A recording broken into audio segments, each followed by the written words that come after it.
¿Qué tal?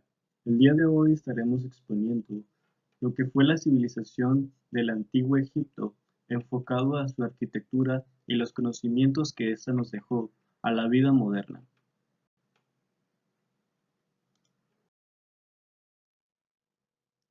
¿Qué tal? Mi nombre es Ramón Corral y el día de hoy les hablaré acerca de la importancia del río Nilo dentro de la cultura egipcia.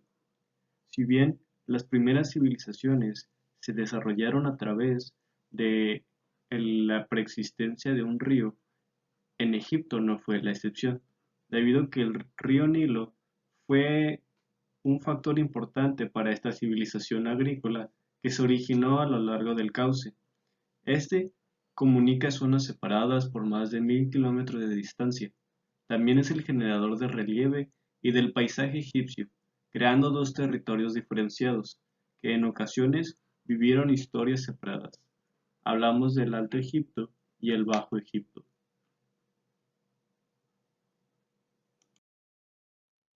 Algo relevante de esta civilización fue el desarrollo de la escritura, ya que esto les permitió entrar al umbral de la historia.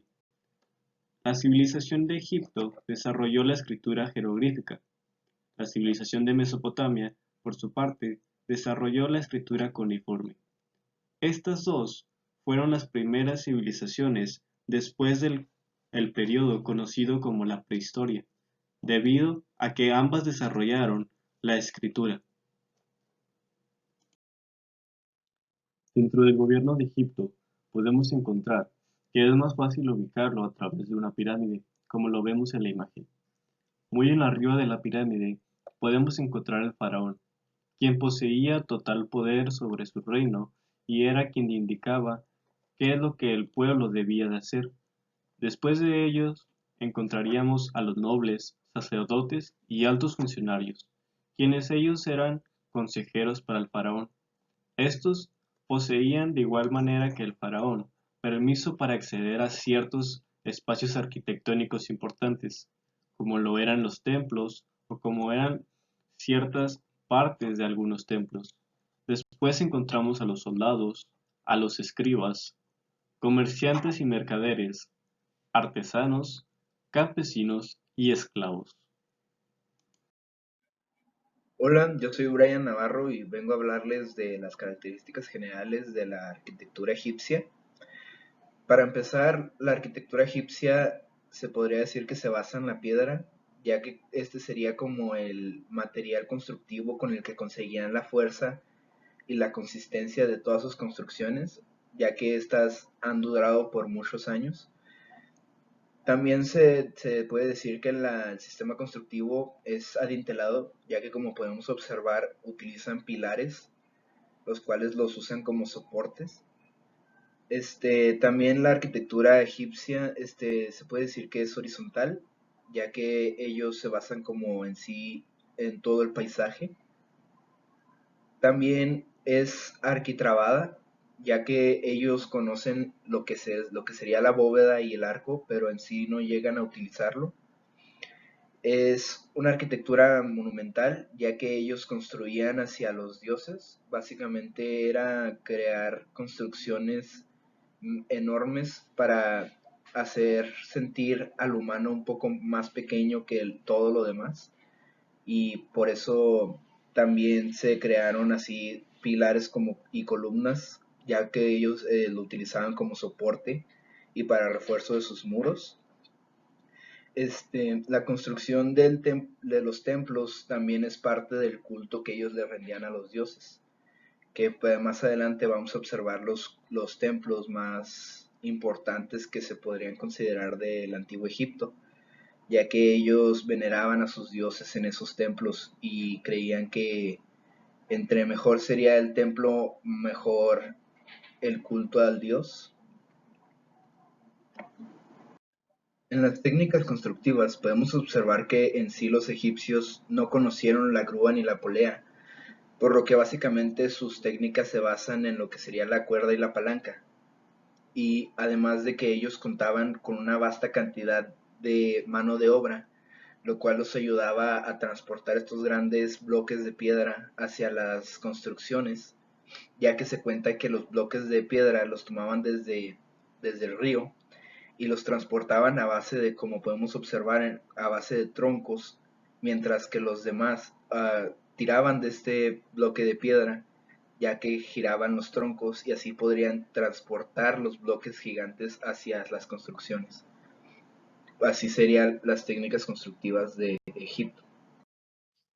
A continuación, les presentaré cuáles fueron las partes del templo egipcio.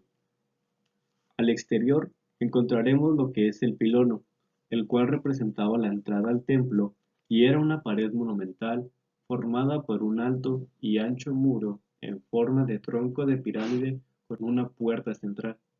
De igual manera, fuera del templo encontraremos los obeliscos, los cuales representaban la unión entre el cielo y la tierra mediante un elemento vertical muy parecido al menhir de la prehistoria. También se suele decir que se encontraban esfinges, las cuales son pequeñas estatuillas en forma de animales o de dioses para rendir tributos a ellos e incluso a los faraones. Al entrar al templo encontraremos la sala hipóstila, la cual logró ser un elemento fundamental para la arquitectura, ya que era un recinto de columnas altas y gruesas que formaban un bosque de piedras sosteniendo una cubierta arquitabrada. Después encontraremos lo que fue la sala hípetra, la cual era una zona pública, ya que a ella podía acceder cualquier persona para depositar ofrendas. Se construía a cielo abierto y se decoraba con relieves. Después de esto encontraremos la sala barca, la cual fue una dependencia en la que se situaba la barca empleada en las procesiones.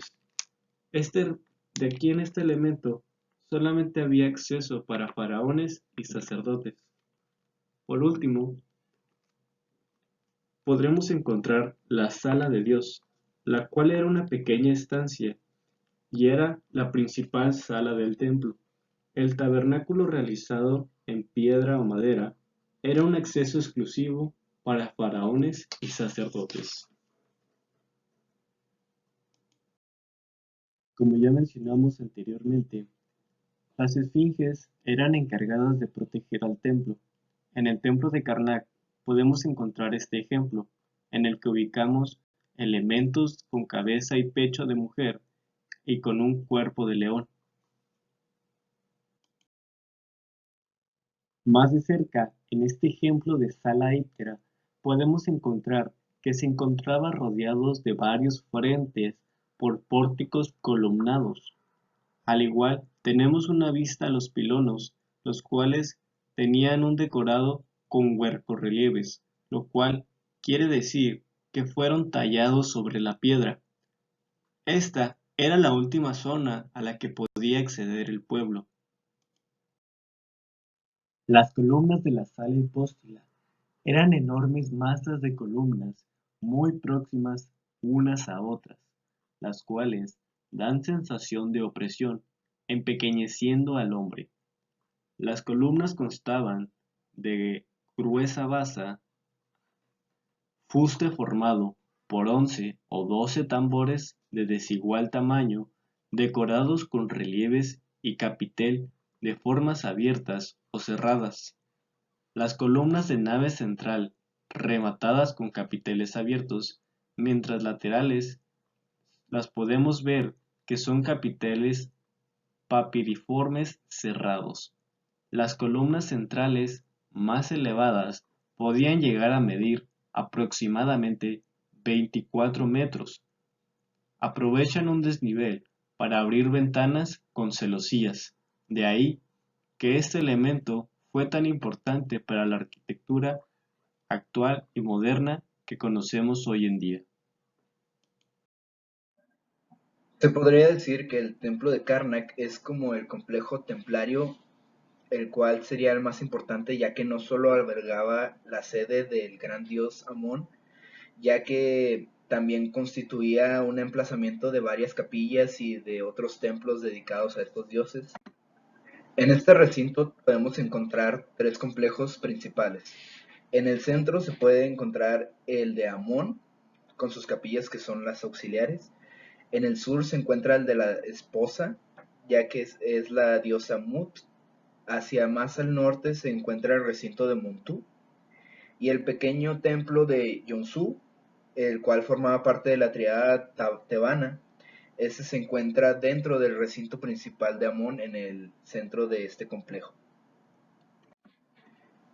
Este complejo también es el más grande, ya que con todos sus aglomerados de templos, capillas y otras construcciones, este ocupa una extensión aproximada de 1,5 kilómetros de largo, lo cual lo hace un complejo enorme, para lo que en sí contiene varios templos de varios dioses, y este sería como el más importante de todos. Un personaje destacado del antiguo Egipto fue Imhotep, quien es considerado el primer ingeniero y arquitecto de la historia conocido.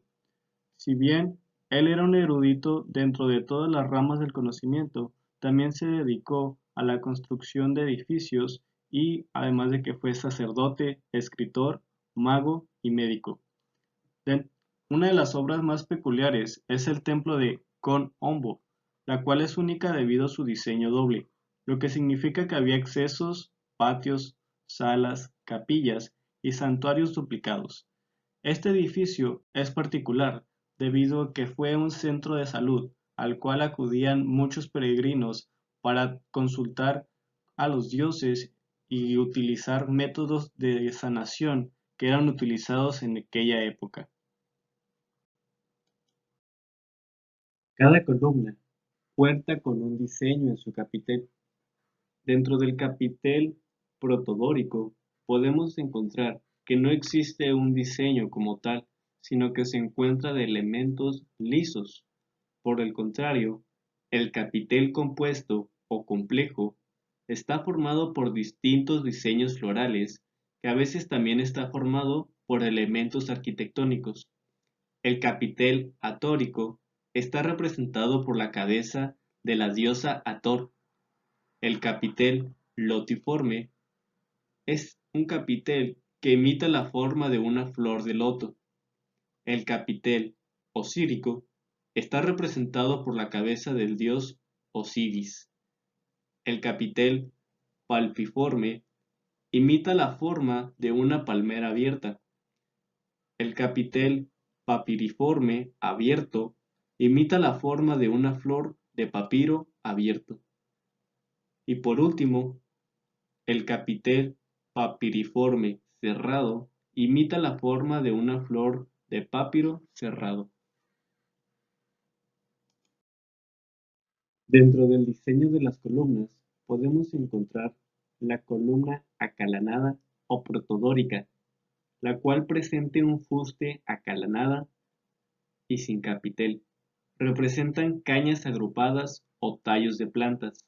De igual manera, tenemos la columna campaiforme, las cuales existen muchas variedades de este tipo de columnas. Unas tenían forma de un pilar de flores. Los pilares podían ser circulares o acalanados e incluso cuadrados. Las columnas palpiformes presentan un fuste liso y el capitel en forma de hojas de palmera abiertas. El diseño de estas hojas están muy bien dibujadas.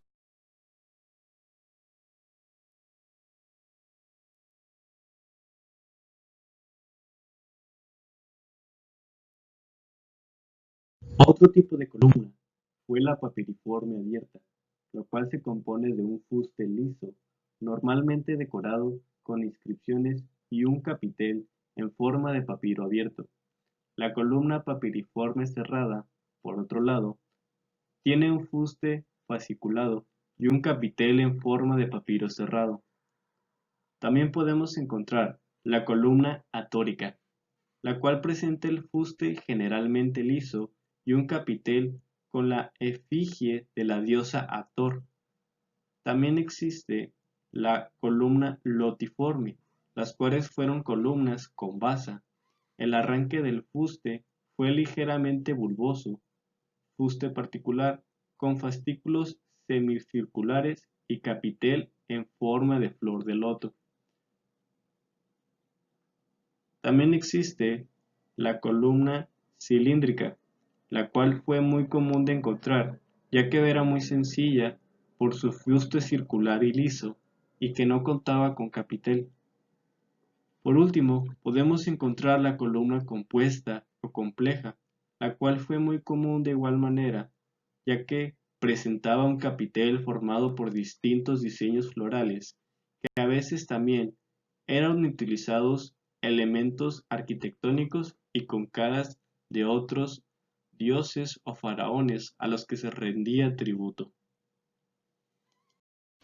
Buenas tardes, yo soy Pedro y voy a presentarles los materiales.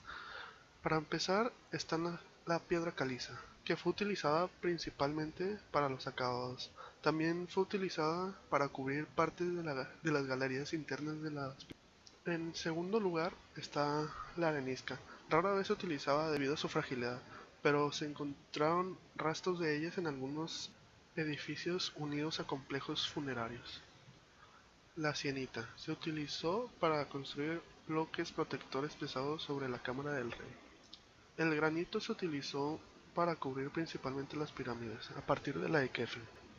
La madera. La madera no se utilizaba en las pirámides, sino en edificios contiguos de complejo funerario de los faraones. Ladrillo crudo tampoco es el material más utilizado, y especialmente no en las pirámides, sino en los complejos funerarios.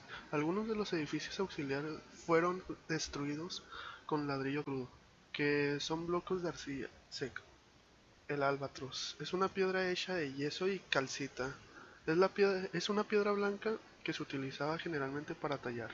Se encontraba en la parte superior de los templos de las pirámides de Kefren, que los antiguos egipcios utilizaban para hacer los suelos de este templo.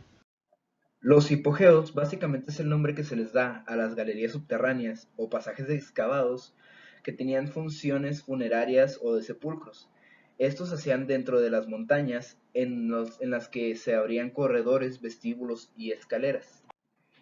Ya que los egipcios creían que el difunto tenía las mismas necesidades en el mundo de los muertos que en el mundo de los vivos, ellos en las cámaras cercanas al sarcófago tenían ahí las pertenencias del difunto, por lo que se abrieron accesos que eran complicados para desalentar a los ladrones que saqueaban las tumbas de estos difuntos.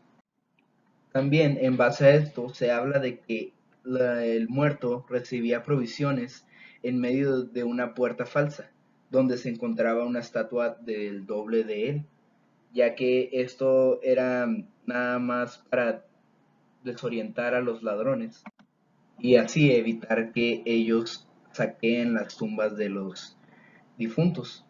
También se puede decir que uno de los hipogeos más importantes es el Valle de los Reyes, donde se dice que se sepultó a 15 de los reyes más importantes del Egipto. Las tumbas. Los egipcios creían en la vida después de la muerte, y por eso pensaban que era necesario conservar los cuerpos para la segunda vida. Convertían los cadáveres en momias. Para ello secaban los cuerpos y los envolvían con vendas. Después los guardaban en sarcófagos y los enterraban en tumbas. Alrededor del sarcófago ponían todo aquello que creían necesario los muertos para la otra vida: ropa, alimento, alhajas, etc. Las tumbas más grandes eran los de los faraones, por ejemplo la de Gizeh. Los tipos de tumbas. En esto habían tres tipos de tumbas: las mastabas, los hipogeos y las pirámides. Las mastabas eran las tumbas más antiguas. Se parecían a un prisma con las paredes inclinadas. En su interior habían cámaras funerarias subterráneas donde se situaba el cadáver y se accedía a través de un pasillo. Como podemos ver en la imagen, las mastabas estaban conformadas por un... Como podemos ver en la imagen de la izquierda, las cámaras estaban conformadas por un pozo cegado, la sala con una estatua del difunto, la capilla con una mesa de ofrendas y la cámara funeraria y el sarcófago. Los hipogeos eran tumbas excavadas en el interior de una montaña. Se colocaba al difunto y se cerraba el agujero de manera de que desde el exterior no se distinguía nada. En la parte del medio podemos ver cómo estaban constituidos los hipogeos, comenzando por las escaleras de entrada, pasando por la antecámara y después por unas escaleras dobles. La rampa central servía para bajar el sarcófago sin tener ningún problema. También existía una habitación para los objetos funerarios y la galería grande. Al último se encontraba la sala del sarcófago. Las pirámides. Las pirámides eran enormes tumbas de forma piramidal. Se utilizaban para enterrar a los faraones durante el Imperio Antiguo. Eran conformadas por una red de pasillos y trampas que dificultaban la llegada a la cámara donde se encontraba el cuerpo del faraón. Aquí en la parte derecha podemos ver cómo estaban conformadas las pirámides en su interior. Esta estaba conformada por cámara funeraria, galería de ventilación, losas que servían como trampas, cámaras funerarias abandonadas que también igualmente servían como trampas, una galería grande, templo funerario y el corredor ascendente. Hola, mi nombre es Brian Cárdenas y voy a hablarles sobre la influencia del medio físico y del paisaje. Influencia en el Nilo. El río Nilo tiene influencia ya que por el tipo de vegetación que se encuentra en este, la cultura egipcia optó por tomar esas formas orgánicas y plasmarlas en el arte y en las construcciones, como el caso de las columnas, que en el capitel se puede observar la vegetación. Como en la imagen se puede observar que la columna en el capitel tiene una vegetación y unas figuras orgánicas, como es el caso de la flor de loto, que es la que más tomaban como base para hacer sus diseños. Pirámides. Las pirámides eran monumentos funerarios, es decir, tumbas en las que se enterraban los faraones para facilitar su viaje al cielo en forma de estrellas y para permitir que su esencia perdurase para siempre en la forma de estas monumentales construcciones. Los dioses más relevantes de la religión egipcia. El primero es Amón, el culto. Amón era la divinidad más versátil y conocida, el rey de los dioses, era la personificación del oculto y del poder creador. Se decía que no podía ser visto por nadie, mortales o dioses. Se le vinculaba con los navegantes, siendo su protector como que no era extraño ver su nombre grabado en los timones de las embarcaciones del antiguo Egipto. El segundo es Ra, era uno de los dioses más importantes para los egipcios, al ser el que alumbraba cada día. Su representación era una cabeza de halcón junto con un disco solar. Cada noche viajaba 12 horas del oriente al occidente, por las 12 regiones del Duat, habitadas por monstruos que intentaban detener la noche y hacerla eterna. El tercero es Horus, era el dios real más antiguo, tenía forma de halcón, era el señor de las montañas, por donde el sol asomaba cada mañana. Cuando el culto de Osiris adquirió su importancia, Horus se convirtió en el hijo de Osiris. Osiris y Iris y Horus fueron la tríada más importante de dioses. El libro de los muertos, Horus, bajo su forma de Aeroeris, ayudaba al faraón a acceder al cielo. Simbología. Los tres símbolos egipcios más importantes que a menudo aparecen en todo tipo de obra de arte egipcia, desde amuletos hasta arquitectura, fueron el Ankh, el Djehet y el cetro. Estos se combinaron frecuentemente en inscripciones y a menudo aparecen en sarcófagos junto en grupo o por separado. El Ankh era originalmente un jeroglífico egipcio utilizado para representar la palabra vida. Por extensión, esta cruz se convirtió principalmente en un símbolo de vida. El Djehet. El Djehet o pilar fue, en sus orígenes, un fetiche prehispánico, con un primer significado agrícola, para terminar siendo un símbolo osiriano. Su palabra es homófona del concepto de estabilidad, duración, eternidad, símbolo de la permanente, de la eternidad. Cetro, vara de metal precioso que usaban los reyes y emperadores como símbolo de poder y dignidad. En conclusión, los egipcios tenían una cultura muy avanzada para la época, más que nada por todo lo que lograron hacer en sus construcciones, esculturas y dibujos. Ellos eran muy espirituales y siempre buscaban la forma para lograr todo lo que ellos querían. Por ejemplo, lo más impresionante de las pirámides, las cuales hasta hoy en día siguen en pie y de un tamaño muy impresionante, llegando a dar a pensar cómo fue en el momento en el que las estaban construyendo y cuánto tiempo les llevó terminar una sola de estas pirámides. Esto es todo por nuestra parte, que tengan un buen día.